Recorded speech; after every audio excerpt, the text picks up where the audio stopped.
అందరికీ నమస్కారం. ఇందాక ఒక ప్రెస్ మీట్ చూశాను నేను. అనేకసార్లు ప్రజాప్రతినిధులైన విద్యావంతులైన ముగ్గురు నాయకులు, వైసీపీ పార్టీ చెందిన నాయకులు, జగన్ హవాలో గెలిచిన ఒక ఫ్యాక్షనిస్టు పెద్దారెడ్డిని వెనకేసుకుంటూ ఒక ప్రెస్ మీట్ చూశాను. తాడిపత్రిలో ప్రజాస్వామ్యం లేనట్టు ఇప్పుడు వాళ్ళు మాట్లాడతారు. నా తలారంగైన ఉన్నత విద్యావంతునివి నువ్వు, నీకు కూడా తెలుదా ప్రజాస్వామ్యం అంటే? విశ్వేశ్వరరెడ్డి అన్న మన కమ్యూనిస్ట్ పార్టీ నుంచి వచ్చినావు, నేను ఇప్పుడు ఒక రాక్షస పార్టీలోకి జాయిన్ అయినావు. అయినా నీ వివేకం ఏమైందన్నా?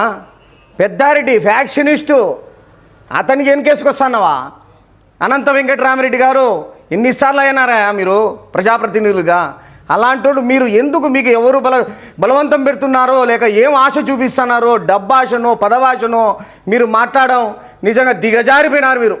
ఏదో మేము గౌరవంగా మా జిల్లా పార్టీలో ఎవరైనా వైసీపీ నాయకులు ఉన్నారంటే సీనియర్లు అంటే మీ పేర్లు తీసుకుంటాంటివి. దిగజారిపోయినారు. ఎంతకు దిగజారినారంటే పెద్దారెడ్డి కన్నా ఇంకా కిందికి పోయినారు మీరు. ఆయన దౌర్జన్య కాండకు చెప్పాలన్నా ఈ రోజుకు మేము కేసులకు ఒక్కొక్క కార్యకర్త, తెలుగుదేశం పార్టీకి చెందిన కార్యకర్తలు, మహిళలు అనకుండా పురుషులు అనకుండా కేసులకు తిరుగుతున్నాము, గుత్తికి తిరుగుతున్నాము, అనంతపురం తిరుగుతున్నాము, తాడపత్రికి తిరుగుతున్నాము. ఇవన్నీ ప్రూఫ్లతో సహా తీసుకొస్తాం. 26వ తేదీ కట్టలు ఉన్నాయనా, మనం తూకం వేసే టన్నుకు తక్కువ ఉండవు. అవన్నీ ప్రూఫ్లతో తీసుకొని వస్తున్నాము. 26వ తేదీ మనం ఈ అనంత వెంకటరామరెడ్డి గారికి ఛాన్స్ ఇచ్చినాం. ముందు ఆయనకి ఆల్రెడీ పంపించినాం, ఆయనకు పంపించినాం, శైలజానంత గారికి పంపించినాం. ఆయన చదివిండాడు, ఎందుకంటే ఆయనకు అవసరం లేదు. కానీ ఈసారి అనంత వెంకటరామరెడ్డి వాళ్ళ ఇంటి ముందర కూర్చుంటున్నాము, వంట వార్పు చేస్తున్నాము. మాకు జరిగిన అన్యాయాల గురించి విత్ ప్రూఫ్స్తో సహా తీసుకొని వస్తాము, వినిపిస్తాము. మీరు న్యాయం చేయాలా? మీరు ముగ్గురు మాట్లాడినారు కదా, న్యాయం చేయాలా? లేదు మాది తప్పుందా చెప్పండి. ఆ రోజు ఖచ్చితంగా న్యాయాలు తెలిసి మాట్లాడాలన్నా, ఊరికే మాట్లాడలేదు.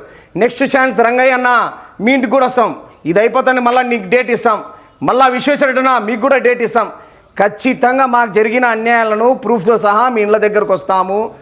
మౌనంగానే మాట్లాడము, ప్రూఫ్లు మాత్రం చూపిస్తాం. మాట్లాడాల్సింది మీరే. అప్పుడు ఉండన్నా దమ్ము ధైర్యం, ప్రజాస్వామ్యం పట్ల మీకేమైనా కొంచెమైనా మర్యాద ఉంటే, భారత రాజ్యాంగం పట్ల మర్యాద ఉంటే మీరు ఉండాలా, మాకు సమాధానం చెప్పాలన్నా. అన్న నమస్కారం.